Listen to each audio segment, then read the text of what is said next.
Good morning, नमस्कार। मैं हूं जितेंद्र और आप देख रहे हैं जितेंद्र LLB। आज हम बात करने वाले हैं कि आप संस्कृत कोर्स करके क्या क्या स्कोप है, कैसे आप जॉब ले सकते हैं, क्या संस्कृत का कोई डिग्री या कोर्स करने से आपको कोई बेनिफिट हो सकता है या क्या वो वर्थ है।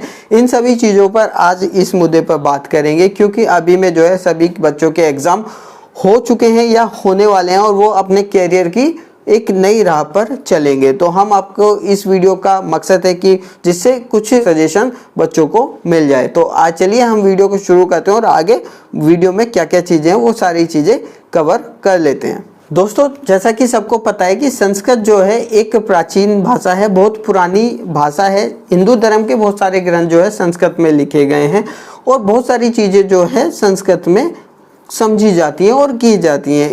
इसी को ध्यान में रखते हुए आज भारत में नहीं, विदेशों में भी संस्कृत का जो है प्रचलन बढ़ रहा है। संस्कृत एक समय पर लुप्त होने वाली भाषा थी, लेकिन आज की डेट में जो है वो विदेशों में भी अपना जो है काम कर रही है, जिसमें जो है भारत सरकार का भी बहुत बड़ा योगदान रहा है, जो विदेशों में और प्लस इंडिया में जो है काफ़ी बड़ी बड़ी यूनिवर्सिटियों में संस्कृत को प्रोत्साहन दे रही हैं। हालांकि इस बात से भी नहीं झुठलाया जा सकता है कि संस्कृत को समझने वाले, पढ़ने वाले और संस्कृत को लिखने वाले बहुत ही कम लोग हैं। जो है संस्कृत में कैरियर ऑप्शंस जो है बहुत ज़्यादा जो है बढ़ जाते हैं। अगर आप संस्कृत में कोई डिग्री या कोर्स करते हैं तो हो सकता है कि आपको अच्छे ऑप्शंस बहुत जल्दी मिल जाएं, आपका जो एक कैरियर एक सही समय पर सही दिशा ले ले, क्योंकि संस्कृत को पढ़ने वाले, लिखने वाले, समझने वाले बहुत ही कम लोग आज की डेट में रह गए हैं। तो दोस्तों, बहुत सारे लोग सोचते हैं कि संस्कृत जो है एक इस तरह की भाषा है कि जिसमें या हम करेंगे इस तरह का कोर्स तो हम जो है पंडित, पूजा पाठ या इस तरह के जो कर्म कांड के जो काम होते हैं उन्हीं तक सीमित रह जाएंगे। बिल्कुल ऐसा नहीं है। संस्कृत जो है बिल्कुल भारत में ही नहीं, भारत में तो संस्कृत को जो है थोड़ा उपेक्षा की नज़र से भी जो सामना करना पड़ा था, लेकिन विदेशों में संस्कृत की बहुत ज़्यादा डिमांड है, जिसमें जर्मनी में संस्कृत में इंडोलॉजी कोर्सेज भी बहुत सारे प्रचलित हैं, बहुत सारे कोर्स कराए जाते हैं। इसके बाद इटली और स्विट्जरलैंड में भी जर्मनी की बहुत बड़ी बड़ी यूनिवर्सिटी हैं, जहाँ से भी आप जर्मनी में या और देश में भी जाकर विदेशों में भी इससे संबंधित कोर्स कर सकते हो और वहाँ पर अपना कैरियर बना सकते हैं। दोस्तों, अगर पूरे वर्ल्ड में बात करें कि संस्कृत जो है जर्मनी, ऑस्ट्रेलिया, स्विट्जरलैंड, इटली और इस तरह की जो है कंट्रियों में बहुत ज़्यादा प्रचलित है। भारत में भी संस्कृत के बहुत सारे विश्वविद्यालय हैं। पूरे वर्ल्ड की बात करें तो 250 से भी अधिक यूनिवर्सिटी ऐसी हैं जो संस्कृत पर काम करती है, संस्कृत में पढ़ाई कराती हैं और संस्कृत को देव भाषा भी कहा गया है। साइंटिफिक तरीके से देखें तो संस्कृत को जो है एक कोडिंग लैंग्वेज के तौर पर भी कंसीडर किया गया है कि इससे संबंधित जो है कोडिंग अगर आप बहुत अच्छी करना चाहते हैं तो उसमें भी संस्कृत का बहुत योगदान है। हालांकि ये बात कोई झुठला नहीं सकता कि संस्कृत से ही बहुत सारी भाषाओं को जन्म दिया है, संस्कृत ने ही बहुत सारी भाषा बनी है, संस्कृत के माध्यम से बहुत सारी चीज़ें की जाती हैं। रिसर्च के तौर पर भी आप संस्कृत में काम कर सकते हैं। तो अगर आप संस्कृत में कोई बैचलर या मास्टर डिग्री करना चाहते हैं तो किसी भी मान्यता प्राप्त स्कूल से आपको 12th करने की जरूरत होती है। हालांकि 9th में ही एक वैकल्पिक विषय के तौर पर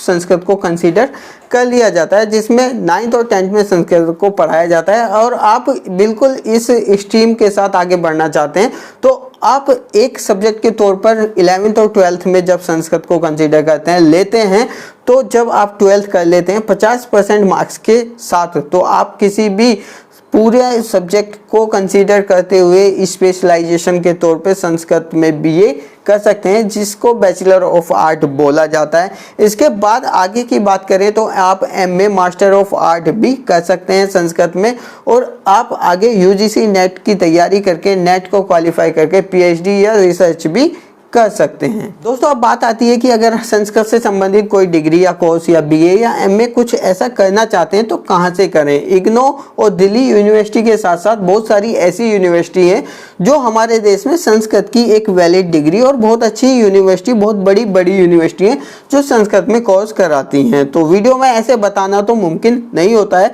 लेकिन मैं डिस्क्रिप्शन में सारी डिटेल आपको प्रोवाइड करा दूंगा, यूनिवर्सिटी के नाम और पते के साथ साथ। अगर आप कोई भी संस्कृत से संबंधित कोर्स करना चाहते हैं तो आप वहां से कर सकते हैं। कुछ बच्चे कहते हैं, कुछ लोगों का ये कहना होता है कि हम रेगुलर अगर हमें एडमिशन ना मिले या हम रेगुलर कोर्स ना करना चाहें तो क्या हम पार्ट टाइम या इस तरह का कोई भी डिस्टेंस लर्निंग से संबंधित कोर्स संस्कृत में कर सकते हैं। तो आप इग्नो यूनिवर्सिटी की साइड भी जा सकते हैं, इग्नो से या इस तरह की कोई भी डिस्टेंस लर्निंग कोर्स कराने वाली यूनिवर्सिटी में भी एडमिशन ले सकते हैं। दोस्तों अब बात करते हैं संस्कृत कोर्स को करने के बाद आपके पास क्या ऑप्शंस, क्या कैरियर रह जाते हैं। टोटल 5 तरीकों पर हम बात करने वाले हैं।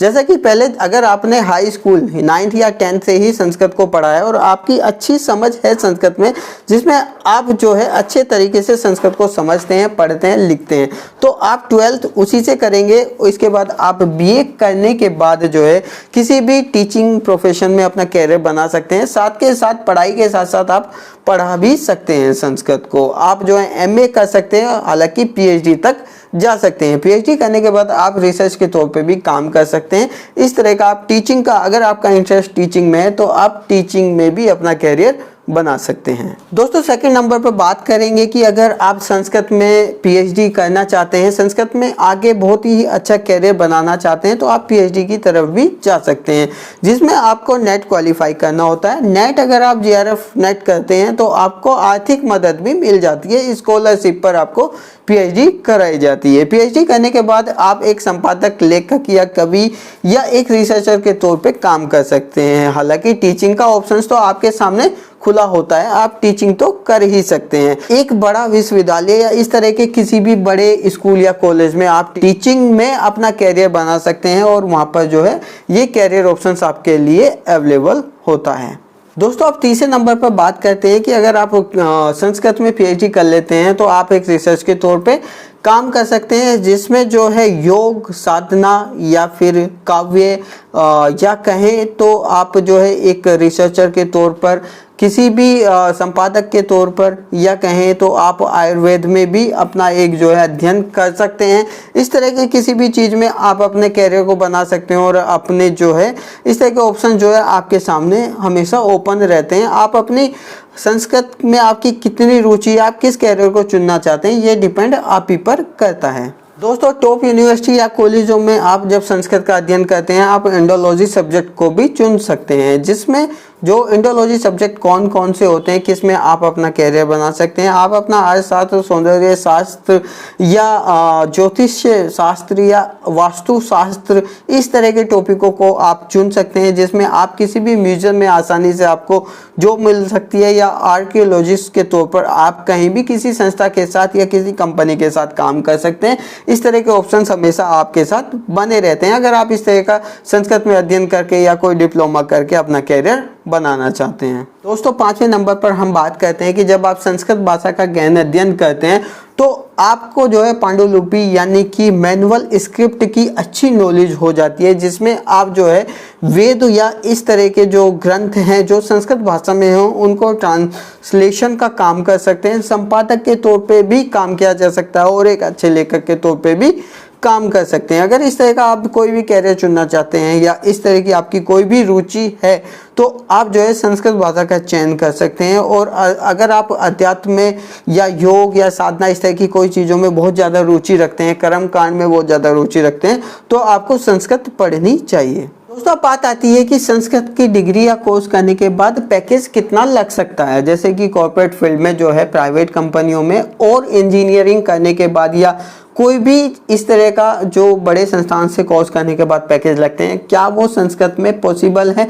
जी हाँ, बिल्कुल पॉसिबल है। वो आपकी जो है स्किल्स के ऊपर बात होती है, आपके अध्ययन के ऊपर बात होती है, आप किस तरह की आपने कहाँ से पढ़ाई की है उसके ऊपर भी बात होती है। अगर आप टॉप यूनिवर्सिटी विश्वविद्यालयों से पढ़ाई करते हैं तो आपके अच्छे पैकेज लग जाते हैं। लेकिन अगर आपने किसी भी नॉर्मल यूनिवर्सिटी से या डिस्टेंस लर्निंग यूनिवर्सिटी से पढ़ाई की है, जिसमें जो है आप घर बैठे ही पढ़ रहे थे लेकिन आपका भाषा पर ज्ञान अच्छा खासा है, तो आपको जो है 4 से 5 लाख का पैकेज स्टार्टिंग में मिल जाता है। अगर आप किसी बड़े इंस्टीट्यूट से, बड़ी यूनिवर्सिटी से पढ़ाई करते हैं तो आपका 20 से 22 लाख रुपए तक का पैकेज भी लग सकता है। ये आपकी स्किल्स के ऊपर बात होती है कि आपका जो अध्ययन किस तरह का रहा है, आपने किस फील्ड को चुना है, आपका जो है नॉलेज किस तरह की है, आप कितने स्किल्स होल्डर हैं। तो ये वीडियो हमारी कैसी लगी है? अगर कोई भी संस्कृत से संबंधित या इस तरह के कोर्स से संबंधित आपका कोई सुझाव है या आप कुछ जानना चाहते हैं, पूछना चाहते हैं, तो हमें कमेंट कर सकते हैं। हमारी ईमेल आईडी पर भी आप जो है हमें कांटेक्ट कर सकते हैं। हमारा इंस्टाग्राम भी फॉलो कर लीजिए, जहाँ पर हम शॉर्ट वीडियो के माध्यम से आपको गाइड करते हैं, कुछ चीज़ों के बारे में नॉलेज देते हैं। तो बिल्कुल वीडियो देखने के लिए आपका बहुत बहुत धन्यवाद।